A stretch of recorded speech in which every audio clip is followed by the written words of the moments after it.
மாணவர்கள் எவரும் போதைக்கு அடிமையாகாதீர்கள். அடிமையானவர்கள் மீண்டதாக சரித்திரமில்லை. எனவே உங்களையும் சமூகத்தையும் பாதுகாத்துக் கொள்ளுங்கள். உங்கள் நலன் கருதி கல்வி டிவி.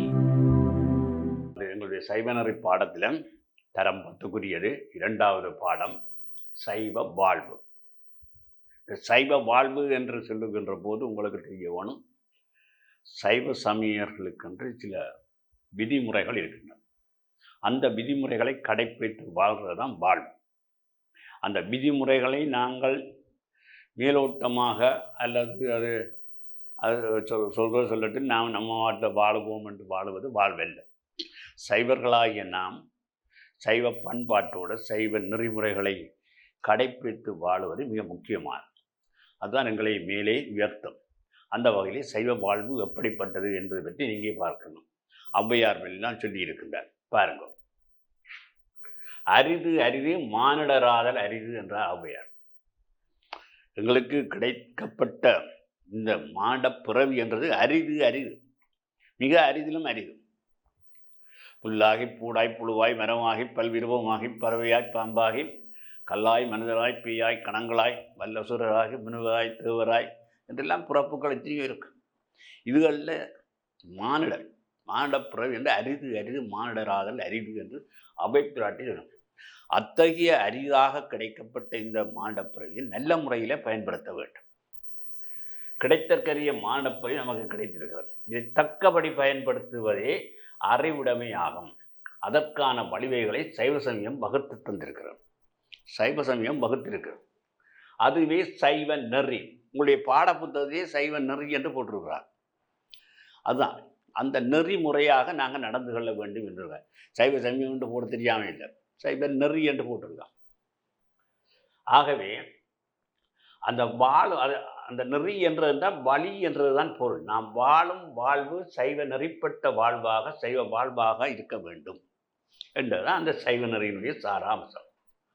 ஆக என்ன, அக ஆசாரமும் புற ஆசாரமும் எப்படி என்பதை இங்கே சொல்லுகிறார். அக ஆசாரம் அதாவது உடம்புக்கு உள்ளே உள்ள ஆசாரம், உடம்புக்கு வெளியே உள்ள ஆசாரம். அக ஆசாரம் புற ஆசாரம் எப்படி என்பதை இங்கே பாருங்கள். இங்கே ஒருவர் அவர் பிரணயாஜாமம் செய்கின்ற அந்த காட்சி இங்கே சொல்லப்படுகிறது. பாருங்கள். சைவம் வழிப்படுத்துகின்ற வாழ்க்கை நெறி ஆசாரத்தோடு கூடியது. ஆசாரம் என்றார் ஒழுக்கம் என்ற பொருள். ஆசாரம் என்றாலே ஒழுக்கம்தான். ஒழுக்கத்திலே ஒழுக்கம் விழுப்பந்தருளால் ஒழுக்கம் உயர்வும் ஓம்பப்படும் என்று திருவள்ளுவர் சொல்லியிருக்கிறார். ஆகவே அந்த ஒழுக்கம் மிக முக்கியமானது. ஒழுக்கம் எங்களுக்கு மிக மிக முக்கியமானது. ஆசாரம் 2 வகைப்படும். ஒன்று அக ஆசாரம், மற்றது புற ஆசாரம். அக ஆசாரம் உள்ளத்தோடு சம்பந்தப்பட்டது, எங்களுடைய உள்ளத்தோடு சம்பந்தப்பட்டது அக ஆசாரம்.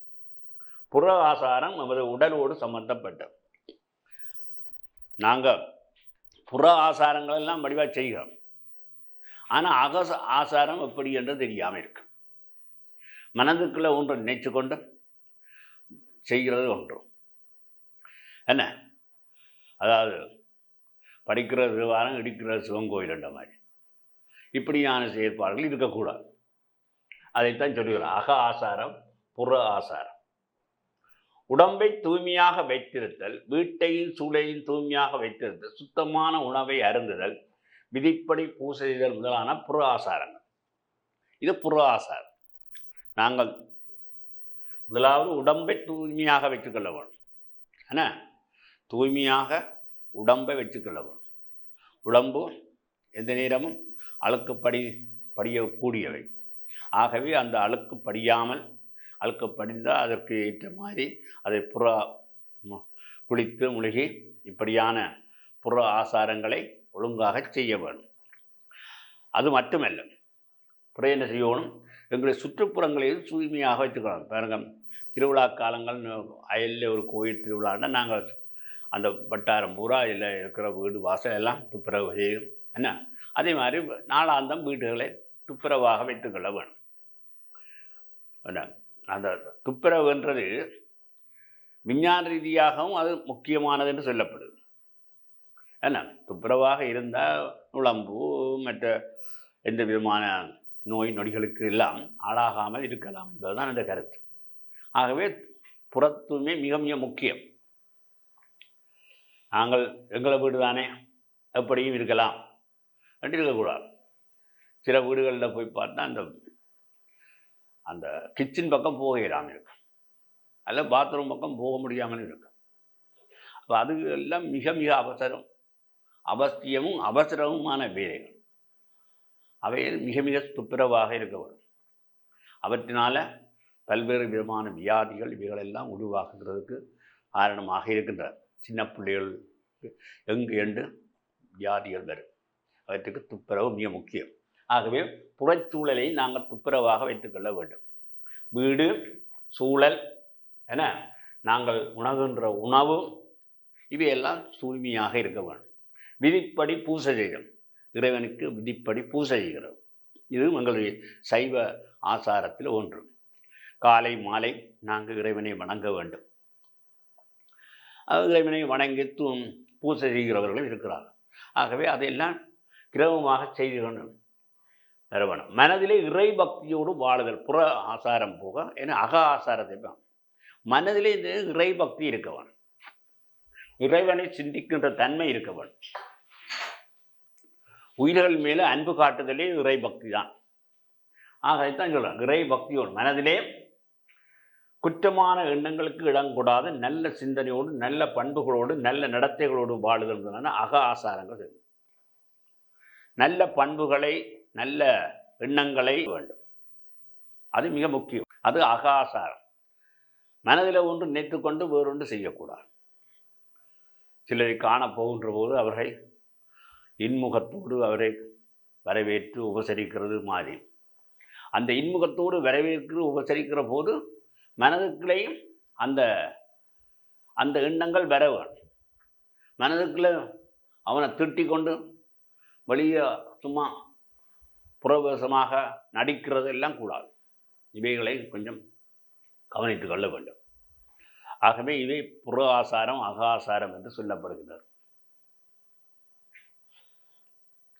இருவகை ஆசாரங்கள் இன்றியமையாது. எனினும் அக ஆசாரம் இல்லாத நிலையில் செய்யும் புற ஆசாரங்களால் எந்தவித பயனும் இல்லை. அதான் மிக முக்கியம். இரண்டு ஆசாரங்களும் முக்கியம்தான். அதே நேரத்தில் புற ஆசாரங்களை சும்மா செய்து கொண்டு அகாசாரம் இல்லாமல் இருந்தால் ஒரு பிரயோஜனம் இல்லை. ஏன்னா அகத்தின் அழகு முகத்தில் தெரியும்னு சொல்லுவார். நாங்கள் என்ன நினைக்கிறோமோ அது முகத்தில் தெரியும் வந்திருக்கூடாது. ஆகவே அது காட்டி கொடுக்கும். ஆகவே நல்லதை நினைத்து கொண்டு நாங்கள் செய்ய வேண்டும். நல்ல எண்ணங்களை உடையவர்களாக இருக்க வேண்டும். அது மிக மிக முக்கியம் என்று சொல்லப்படும். இவ்வாறு கூறுவதனாலே புற ஆசாரங்கள் முக்கியமற்றவை என்றும் ஆகிவிடாது. எல்லாம் முக்கியம்தான். நமது உடலை நாம் வாழும் சூழலை தூய்மையோட வைத்திருத்தல் இன்றியமையாது. நாம் வாழும் வீடு, நாம் கற்கும் பாடசாலை, வீதிகள், மைதானங்கள், சந்தைகள், நீர்நிலைகள் என்று நாம் புழங்கும் அனைத்து இடங்களிலும் தூய்மையோடு இருத்தல் வேண்டும் என்றது பேர் சொல்லப்படும். இது எங்கள் ஒவ்வொருவரது பொறுப்பு என தெய்வ வழிபாட்டில் புற தூய்மை வலியுறுத்தப்பட்டுள்ளது. நீராடுவது, தோய்த்துழந்த ஆடை அணிவது முதலான வீட்டிலும் ஆலயங்களில் செய்யும் வழிபாடுகளின் போது நாம் கடைப்பிடிக்க வேண்டிய ஆசார நீதிகளை எமது சமயம் வலியுறுத்துவதை நாம் அறிவோம். சமய வாழ்க்கைக்கும் சாதாரண உலகியல் வாழ்க்கைக்கும் சுத்தம் இன்றியமையாது. நமது சுகத்துக்கு இது ஆதாரமானது. சுத்தம் மிக முக்கியம். சுத்தமாக நடந்து கொள்வது மிக முக்கியம். அது அகச்சுத்தமாக இருக்கலாம் அல்லது புறச்சுத்தமாக இருக்கலாம். சுத்தம் மிக முக்கியம். அடுத்ததாக நாங்கள் இறை உணர்வு என்ற விடயத்துக்கு போகின்றோம். சைவம் வலியுறுத்துகின்ற சகல ஒழுக்கங்களுக்கு கடவுள் நம்பிக்கை ஆதாரமாக அமைகிறது. கடவுள் நம்பிக்கை என்றது முதலாவது இருக்க வேணும். இந்த சரீரம் நமக்கு கிடைத்தது கடவுளை வணங்கி முத்தியின்மம் பெறும் பொருட்டேயாம் என்று 6ஆம் நாவலர் கூறியிருக்கிறார். கற்க கதற கற்பனை கற்றபின் நிற்க அதற்கு தக என்று சொல்லுகிறார். இறைவனை வழிபடுவதற்குத்தான் நாங்கள் கற்கிறோம்.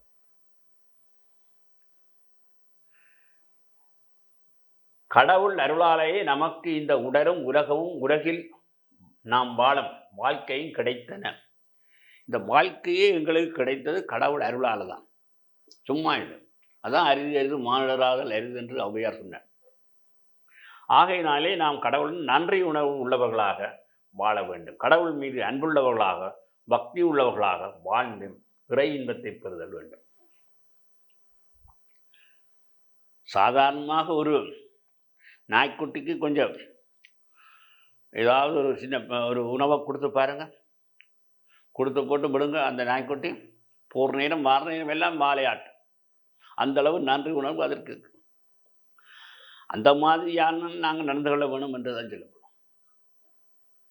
எங்களுக்கு இந்த சரீரத்தை தந்து இந்த உலகத்திலே வாழ்வதற்கான வசதிகளையும் தந்து கொண்டு இருக்கின்றவர் இறைவன் என்பதை விளங்கிக்கொள்ளவர். எல்லாரும் நாங்களெல்லாம் தான்றோன்தனமாக தோன்றியதாக நினைக்கக்கூடாது. ஏன்னா எங்களை படைத்தவன் ஒருவர் இருக்கிறான் என்பதை விளங்குவோம். அதுதான் மிக முக்கியமான. அதை நாங்கள் எல்லோரும் மறந்து விடுவோம். எல்லாம் எங்களால் தான் ஆகுது, நாங்கள் தான் செய்கிறோம் என்று நினைக்கக்கூடாது. நாங்கள் செய்கிறோம் என்று சொன்னால் எங்களுக்கு அந்த செய்கின்ற சக்தி எங்கே இருந்து வருது அது விளங்கிக்கொள்ளும். ஆகவே இறைவன் ஒருவன் இருக்கிறான் என்பதை நாங்கள் முதலாவது புரிந்து கொள்ள வேண்டும். அந்த இறைவன் தான் எங்களுக்கு இவ்வாறான வாழ்க்கையை தந்திருக்கிறான். ஆகவே அதற்கு நன்றி உணர்வாக நாங்கள் நடந்து கொள்ள வேண்டும். ஒருவருக்கு நன்றி செலுத்துகின்றது அதுதான். என்ன சாதாரணமாக ஒரு நன்றி நம்மள 2 நாளினாலே நாங்கள் எத்தனை பேருக்கு நன்றி சொல்லுகிறோம். அந்த நிகழ்வு நடைபெறுகிற போது அந்த நிகழ்வு நடைபெறுவதற்கு காரணமாக இருந்த அத்தனை பேருக்கு நன்றி செலுத்துவோம். இப்படி ஒரு சாதாரண நிகழ்வுக்கு நாங்கள் நன்றி செலுத்துவோம் என்றால் எங்களுடைய இந்த பிறப்புக்கு ஆதாரமாக இருந்த அந்த இறைவனுக்கு நாங்கள் நன்றி செலுத்தாமல் இருக்க முடியுமா? இதை உணர வேண்டும்.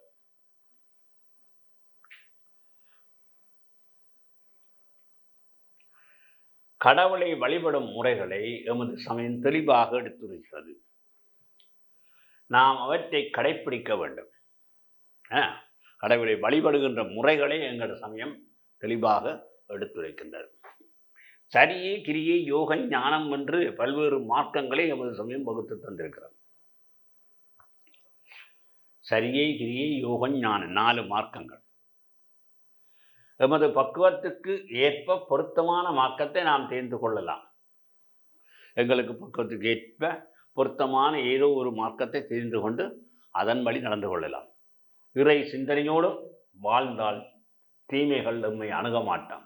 ஆகையாலே எங்கும் எப்பொழுதும் இறைவனை பற்றிய நினைப்பை மனதிலேயே கொண்டிருக்க வேண்டும். ஆகையால் தான் வீட்டிலும் பாடசாலையில் இறை வழிபாடு வலியுறுத்தப்படுது. இறை வழிபாடு வலியுறுத்தப்படுவது காரணம் இதுதான்.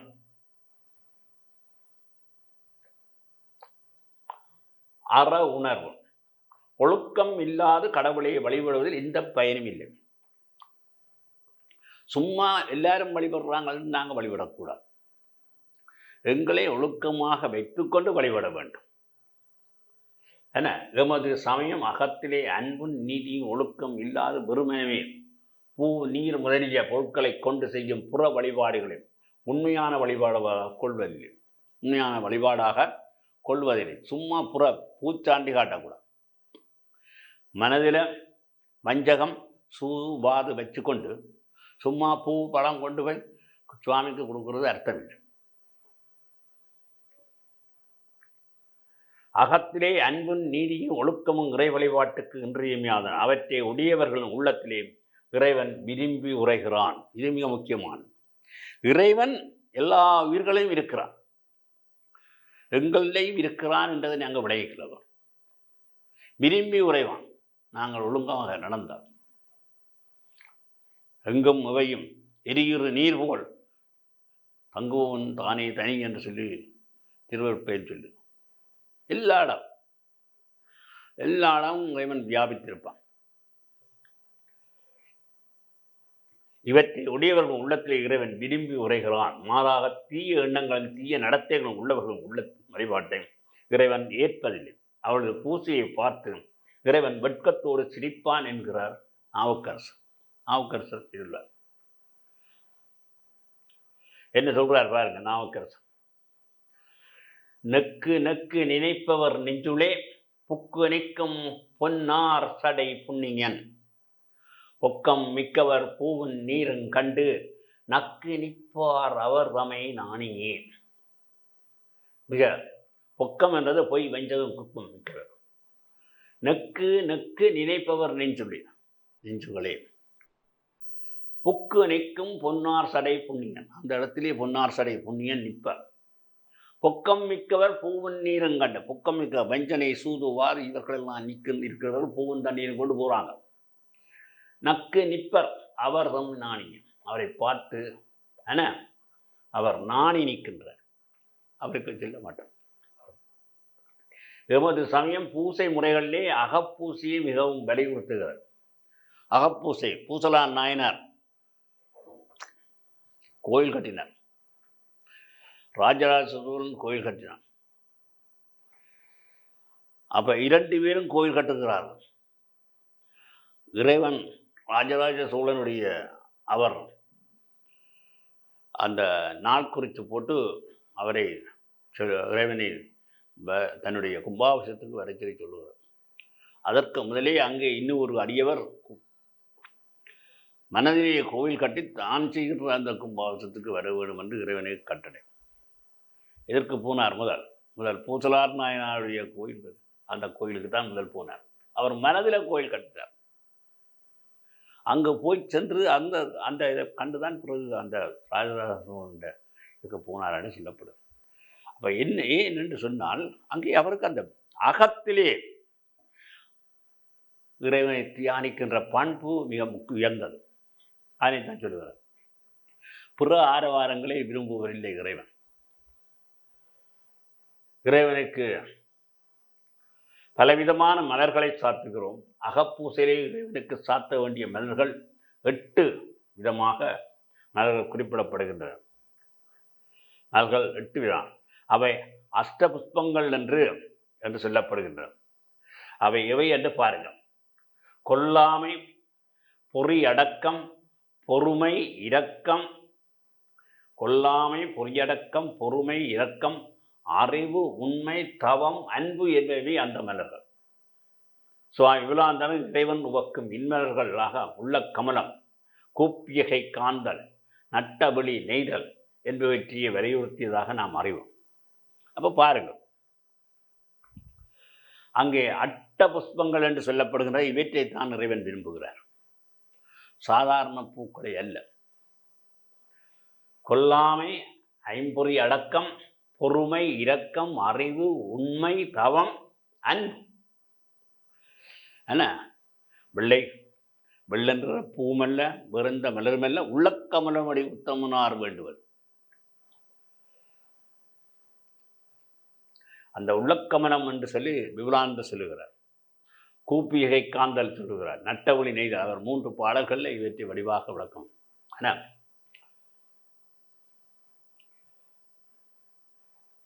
வெள்ளென்ற மல்லிகையோ வேறெந்த மாமலரோ வள்ளல் அடியினைக்கு வாய்த்த மலர் எதுவோ என்று கேள்வி கேட்டு அதற்கு விடையாக சொல்கிறோம்.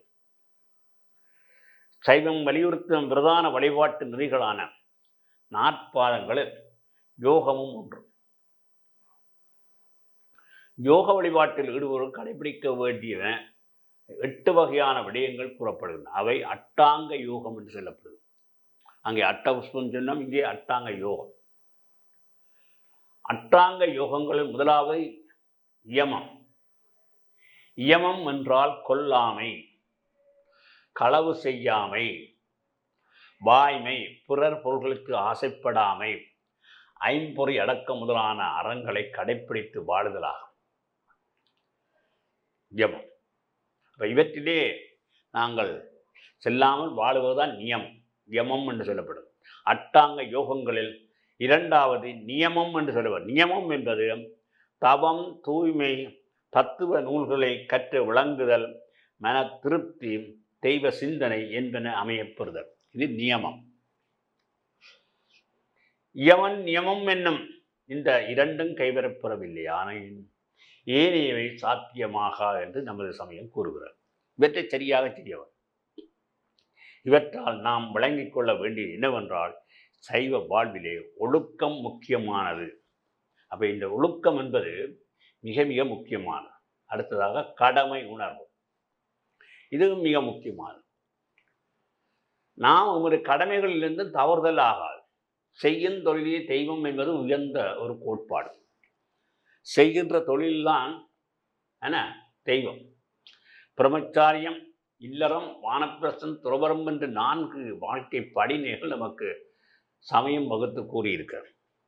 பிரம்மச்சாரிய நெறியிலே நின்று வாழலாம், இல்லற நெறியிலே நின்று வாழலாம், வானப்பிரஸ்த நெறியிலே நின்று வாழலாம், துறவரம் என்ற நெறியிலே நின்று வாழலாம் என்று 4-5 படிநிலைகள் அந்தந்த படிநிலைக்குரிய கடமைகளும் வகுத்து விரைக்கப்பட்டுள்ளன. அவரவர் தமது கடமைகளை செம்மையாக செய்ய வேண்டும் என்று சொல்லப்படுகிறது. இல்லறத்திலே வாழ்பவன் ஏனைய நிலையில் உள்ளவருக்கு துணையாக அமைகிறார்கள் என்று சொல்லப்படுகிறது. ஏழைகள், அனாதைகள், நோய்வாய்ப்பட்டோர், முதியோர் என்று பல வகையாக இயலாத நிலையில் உள்ளவர்களுக்கு உதவ வேண்டியது இயலுமான சகலது கடமையாகும் என்று சொல்லப்படுகிறது. மாணவ நிலையிலுள்ள நாம் பெற்றோர்கள், ஆசிரியர் முதலான பெரியவர்களுக்கு பணிந்து நடப்பதிலும் ஒழுக்கத்தோடு நடந்து கொள்வதிலும் முறையாக கற்பதிலும் தவறுதல் ஆகாது. இதுதான் மாணவருக்கு தேவை. என்ன பெற்றோர், ஆசிரியர் முதலான பெரியவர்களுக்கு பணிந்து நடக்க வேண்டுகிறார். அடுத்தது ஒழுக்கத்தோடு நடக்க வேண்டும். அடுத்தது முறையாக கற்பதிலும் தவறுதல் இல்லாமல் நடக்க வேண்டும். அரச உத்தியோகம், விவசாயம், வியாபாரம் என்று பலதரப்பட்ட தொழில்களில் ஈடுபடும் ஒவ்வொருவரும் தத்தம் கடமைகளை செவ்வனே செய்ய வேண்டும். தங்கள் தொழில்களில் மிகவும் கடமை தவறாக நடந்து கொள்ள வேண்டும். கடமைகளை ஒழுங்காக செய்யாதவர் கடவுளின் அருள் கிட்டாது, மாறாக பாவம்தான் கிட்டும்.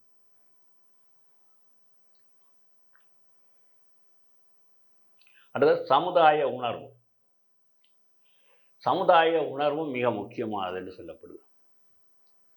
மற்றவர்களில் அன்பு பாராட்டி அரவணைத்து அவர்களுக்கு உதவி செய்து வாழுவதை ஒப்புரவு என்று கூறுவார். ஒப்புரவு. ஒருவருக்கொருவர் ஒப்புரவோடு வாழ்வதற்கு பயிற்சி அளிக்கப்பட்டவாகவே எங்கள் சமய விரதங்களும் பண்டிகைகளும் விழாக்களும் அமைகின்றன. சமய விரதங்கள், பண்டிகைகள், விழாக்கள் இவைத்து தான் சொல்லுவோம். விரத பூர்த்தியின் போது பிற உயிர்களுக்கும் ஏனைய உயிர்களுக்கும் உணவு கொடுத்த பின்பே நாம் உண்ண வேண்டும் என்பது நியதிகளில் ஒன்று. அந்த விரதத்துக்கு காகத்துக்கு சோறு வைத்து சாப்பிட்றோம். அப்போ பிற உயிர்களுக்கு அந்த உணவு கொடுக்கறது தான் அந்த பண்டிகையின் போதும் உறவினர், அயலவர், நண்பர்களும் கூடி மகிழ்கிறோம். பட்சணங்களை செய்து எல்லோருக்கும் பரிமாறுவோம். பண்டிகையின் காலங்களில் நல்ல பொருட்களை, பட்சணங்களை எல்லாம் செய்து பிற கொடுத்து சாப்பிட்றார். அயலவருக்கு கொடுக்குறார். வீட்டில் வருகிற விருந்தினருக்கு கொடுக்குறார். இது மிக முக்கியமாக. விழாக்களின் போது ஒன்றுபட்டு செயற்படுவோம். ஒரு திருவிழா அல்ல ஒரு விழா என்றால் எல்லாரும் ஒன்றுபட்டு எல்லோரும் சேர்ந்து அவற்றை செய்வது. பாடசாலை சரஸ்வதி பூஜையின் போது நாம் எவ்வளவு ஒற்றுமையோடு கூடி செயல்படுகிறோம். கோயில்களில் இடம்பெறும் திருவிழாக்களை பாருங்கள். திருவிழாக்கள் தனி மனிதர் ஒருவராலோ அல்லது தனி குடும்பம் ஒன்றினாலோ நடத்தப்படுவதில்லை.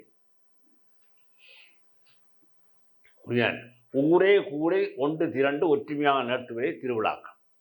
ஊரில் உள்ளவர்கள் எல்லாரும் ஒற்றுமையாக சேர்ந்து ஊர் கூடி தேர் இழுத்தல் என்று நம் மத்தியிலே வழங்குகின்ற மரபுத்துறை இந்த ஒற்றுமை உணர்வையும் எல்லாரும் சேர்ந்து தான் தேரில் சும்மா தனி எடுத்துட்டு போக முடியுமா?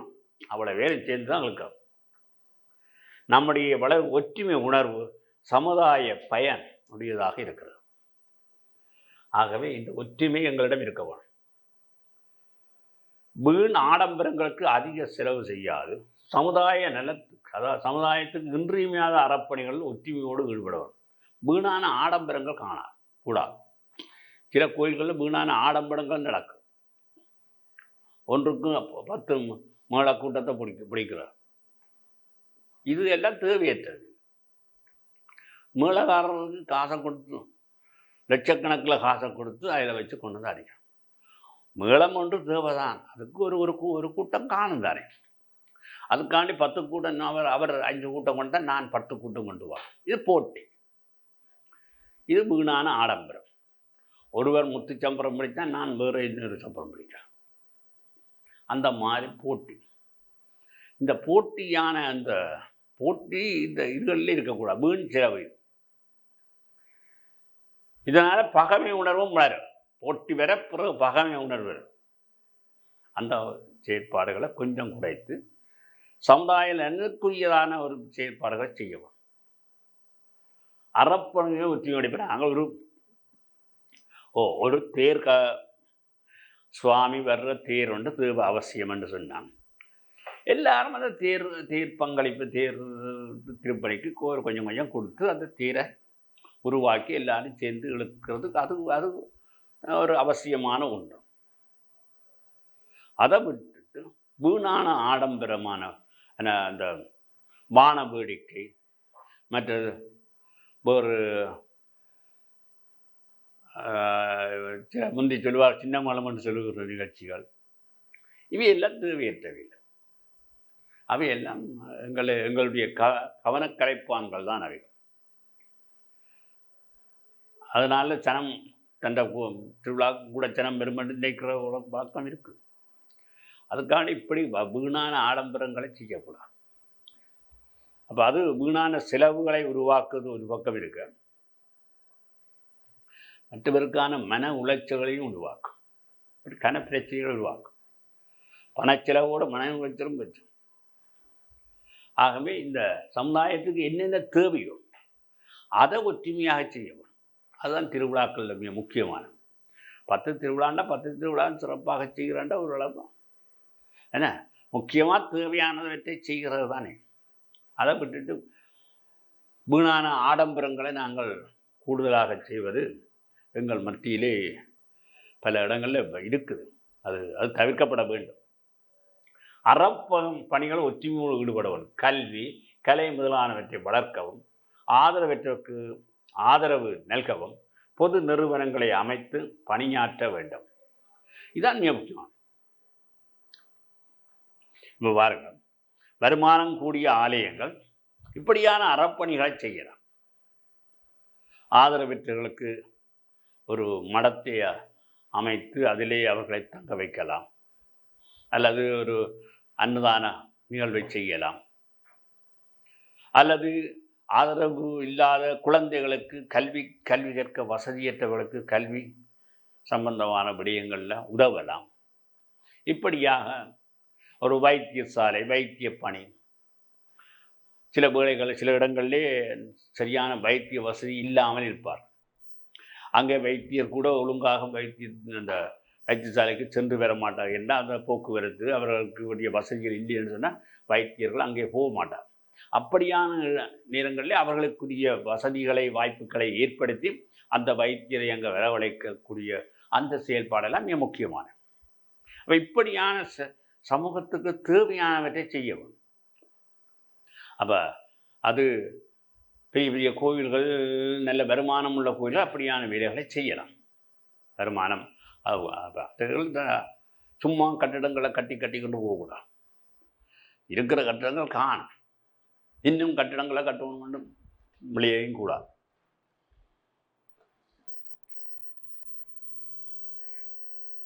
இப்படியாக பொருள் வசதி மிக்கவர்கள் அத்தகைய பணிகளுக்கு உதவுவார்கள். அதனால் விளையும் பயன் மிக என்ன. அப்போ பொருள் வசதி இதைத்தான் சொல்கிறார். ஊரணி நீர் நிறைந்தற்றே விலகளவாம் பேரழிவாரன் திரு என்று திருவள்ளுவர் சொல்றார். அல்லற்பட்டவர்களுக்கு செய்யும் சேவையை இறைவனுக்கு உகந்த சேவையாகும். இறைவனுக்கு செய்யும் சேவை மக்களுக்கு போய் சேர்வதில்லை. அதனாலே மக்களுக்கு செய்யும் சேவை இறைவனாலும் விரும்பி ஏற்கப்படுகிறது.